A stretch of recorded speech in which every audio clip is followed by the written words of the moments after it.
জামাত শিবিরের হাতে বিএনপির পরাজয় নিশ্চিত। এই ঘটনা বিএনপি টের পেয়ে জামাতের বিরুদ্ধে, শিবিরের বিরুদ্ধে ট্যাগ রেডি করে রেখেছে। দর্শক, দুইটা বিষয়। একটা হচ্ছে যে বাংলাদেশে একটা গণতান্ত্রিক নির্বাচন হবে, free, fair and credible election on level playing field.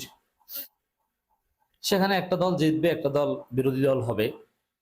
সেই বিরোধী দল আবার 5 বছর পর ক্ষমতায় আসবে এবং দুই দলের মধ্যে প্রতিযোগিতা থাকবে, একে অপরের কার্যক্রমের সমালোচনা করবে যে আপনারা এই সিদ্ধান্তটা ঠিক নেননি, এটা এইভাবে নেওয়া উচিত ছিল, এই খাতে বাজেট আপনাদের কম হয়েছে, আপনারা এই আইনটা এইভাবে কেন করলেন, এভাবে করা উচিত ছিল। এভাবে একটা সুন্দর গণতন্ত্র চর্চা হবে। আর একটা হচ্ছে, না, এদের হাতে তো আমরা পরাজিত হব, অতএব এদেরকে গালাগালি করতে হবে, এদেরকে রাজনীতি থেকে মাইনাস করতে হবে, এদের রাজনৈতিক অধিকার অস্বীকার করতে হবে।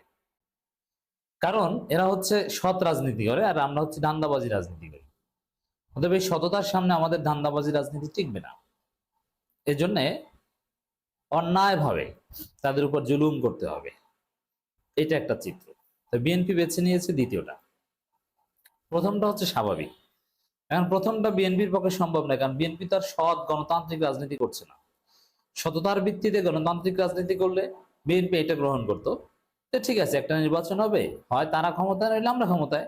আর এবার তারা ক্ষমতায় গেলে সামনের বার আমরা ক্ষমতায়, আর আমরা বিরোধী দল হিসেবে রোল প্লে করব, তারপরে সরকারি দল হিসেবে। না, এই সাহস বিএনপি নেই। বিএনপির কথা হচ্ছে, হয় বিএনপি ক্ষমতা আসবে, আর জামাত ক্ষমতা আসলেই জামাত স্বাধীনতা বিরোধী, জামাত রাজাকার, জামাত অমুক তমুক। এটা কোনো গণতান্ত্রিক আচরণ না।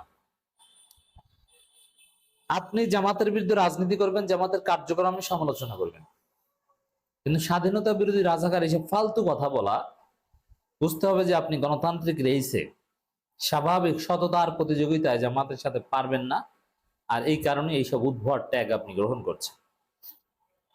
দর্শক, বিএনপির এক কুষ্টা নেতা আমিনুল হক, সাবেক ফুটবলার, তিনি বলছেন স্বাধীনতা বিরোধীরা ষড়যন্ত্রে লিপ্ত, সবার সতর্ক থাকা জরুরি।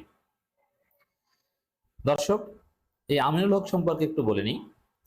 আমিনুল হক সাবেক ফুটবলার এবং যথেষ্ট ভদ্র এবং ভালো একজন নেতা ছিলেন। কিন্তু একজন ভালো এবং ভদ্র মানুষ কিভাবে মজলুম থেকে জালেম হতে পারে, মজলুম থেকে মুক্তি পেয়ে স্বাভাবিক অবস্থা আসলে কিভাবে তার অধঃপতন হয়, তার প্রমাণ এই আমিনুল হক এবং ইঞ্জিনিয়ার ইশরাক।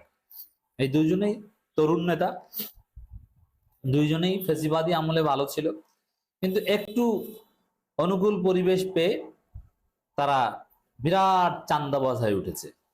এই যে ইঞ্জিনিয়ার ইশরাক কিন্তু বড় মাপের চাঁদাবাজ। ইশরাক যেসব লোক পালে, বাংলাদেশের শীর্ষস্থানীয় চাঁদাবাজ, যেমন রবিউল ইসলাম নয়নকে ইশরাক পালে। এই নয়ন হচ্ছে বাংলাদেশের ওয়ান অফ দি টপ চাঁদাবাজ। আপনি অবাক হবেন, এই আমিনুল হকের মতো লোক, যিনি একসময় জাতীয়তাবাদ এবং ইসলামী মূল্যবোধের কথা বলতেন, জিয়াউর রহমানের আদর্শের রাজনীতি করতেন একসময়, সেই আমিনুল হক এখন চাঁদাবাজি করেন। ঢাকা উত্তর সিটি কর্পোরেশনের একটা বিরাট অংশের চাঁদাবাজি পুরোপুরি আমিনুল হক নিজে নিয়ন্ত্রণ করেন। তার বিরুদ্ধে চাঁদাবাজির কেস আমি নিজে দেখেছি। আওয়ামী লীগ এমপির একদম ক্যাশিয়ার, সে এখন আমিনুল হকের ক্যাশিয়ার। মিরপুরের একটা অংশের চাঁদাবাজির দেখভাল করার দায়িত্ব নেয়। বিভিন্ন ডেভেলপার কোম্পানি আওয়ামী লীগের, তারা আওয়ামী লীগের পাওয়ার ব্যবহার করে সাধারণ মানুষের জায়গা জমি ঠকিয়ে খেত, দখল করত। এখন সেই জমির মালিকরা ভেবেছিল যে এখন তো আওয়ামী লীগ পালিয়েছে, এবার আমরা ন্যায্য অধিকার পাবো। কিন্তু না, ওই ডেভেলপার এখন ওই আমিনুল হক নিয়ন্ত্রণ নিয়েছে, তার লোকজন, তারা আগের মতো নির্যাতন করে, কোনো কোনো ক্ষেত্রে আগের চাইতে বেশি করে, মানুষকে ঠকিয়ে খায়। মিরপুর অঞ্চলের খবর। তা আমিনুল হক কিন্তু একজন ভয়ঙ্কর চাঁদাবাজ। এই কুইস্কা বাটপার বলছে স্বাধীনতা বিরোধীরা ষড়যন্ত্রে লিপ্ত, সবার সতর্ক থাকা জরুরি। স্বাধীনতা বিরোধীরা আবার কারা? বাংলাদেশে কোনো স্বাধীনতা বিরোধী আছে? নেই, কোনো স্বাধীনতা বিরোধী নেই। আমি চ্যালেঞ্জ দিয়ে বলছি, বুকে হাত দিয়ে বলতে পারি, কোরআনের উপর হাত দিয়ে, কোরআন মাথায় নিয়ে বলতে পারি, বাংলাদেশে একজন স্বাধীনতা বিরোধী নাই। তাহলে এই কথা যে বিএনপির লোকজন বলছে স্বাধীনতা বিরোধী, এটা এটা ভারতের শিখিয়ে দেয়া বলি। যখন জামাতের সাথে আপনি গণতান্ত্রিক রেইসে পাচ্ছেন না, গণতান্ত্রিক যে সমালোচনার পদ্ধতি, সেই জায়গাগুলোতে যখন আপনি হেরে যাচ্ছেন, আপনি যখন নিশ্চিত যে না, কোনো দিক থেকে তো জামাতের সাথে পারবো না, মেধায় পারবো না, মননে পারবো না, যোগ্যতায় পারবো না, এমনকি মারামারিতেও পারবো না, তাহলে কি বলা যায়? ওই একটাই বলা যায়, ভারত শিখিয়ে দিয়েছে, ওদের আব্বা শিখিয়ে দিয়েছে স্বাধীনতা বিরোধী। অথচ আজকে যারা জামায়াত ইসলামী রাজনীতি করে তারা কারা? তাদের জন্ম ৭১-এর পর, তাদেরকে বলে স্বাধীনতা বিরোধী। আর যাদের জন্ম ৭১-এর আগে বা ৭১-এর স্বাধীনতা বিরোধিতা করেছিল, তারাও কেউ ৭১-এর ১৬ ডিসেম্বরের পর স্বাধীনতা বিরোধী না। অথচ মানে বিএনপির বিরুদ্ধে যারা বলবে তাদের মধ্যে তো বিভিন্ন গোষ্ঠী আছে। এখন জামাত বাদে অন্য কোনো গোষ্ঠী কার্যকর না। যেমন আওয়ামী লীগ চাইতো সংসদে তাদের সমালোচনা হোক, বিভিন্ন জায়গায় তাদের গালাগালি হোক, এর মাধ্যমে তারা দেখাতো এই যে দেখেন আমাদের কত সুন্দর গালাগালি করে, যা ইচ্ছা তা বলা যায়। যেমন আওয়ামী লীগ আমলে চরমোনাই একদম ল্যাংটা করে দিত শেখ হাসিনাকে, কিন্তু চরমোনাইকে কিচ্ছু বলতো না। আবার বামরা কঠিন সমালোচনা করতো, কিচ্ছু বলতো না। ঢাকা বিশ্ববিদ্যালয়ে বসে বামরা সমালোচনা করতো, কিচ্ছু বলতো না।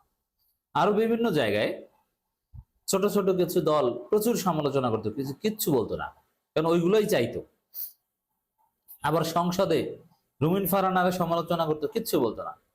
কিন্তু মাঠে বিএনপি জামাত ইঙ্গিতে কিছু বললেও এদেরকে জেলে দিত, গুম করত। এইভাবে বিএনপির বিরুদ্ধে আরো অনেকে বলবে, এতে বিএনপি কিছু আসে যায় না, বরং বিএনপি এটা চায়। কিন্তু জামাত কিছু বললেই স্বাধীনতা বিরোধী, কারণ জামাতের হাতে বিএনপির পতন হবে, বিএনপির পরাজয় হবে, নির্বাচনে জামাতের কাছে পরাজিত হবে। ডাকসু সহ বিভিন্ন ছাত্র সংসদ নির্বাচনে শিবির হাতে ছাত্রদল পরাজিত হবে। মেধা যোগ্যতা সব গণতান্ত্রিক কম্পিটিশনে শিবিরের কাছে পরাজিত হবে ওরা। এই জন্যে কোনো স্বাভাবিক উপায় না পেয়ে এখন ট্যাগ রেডি করেছে যে স্বাধীনতা বিরোধী।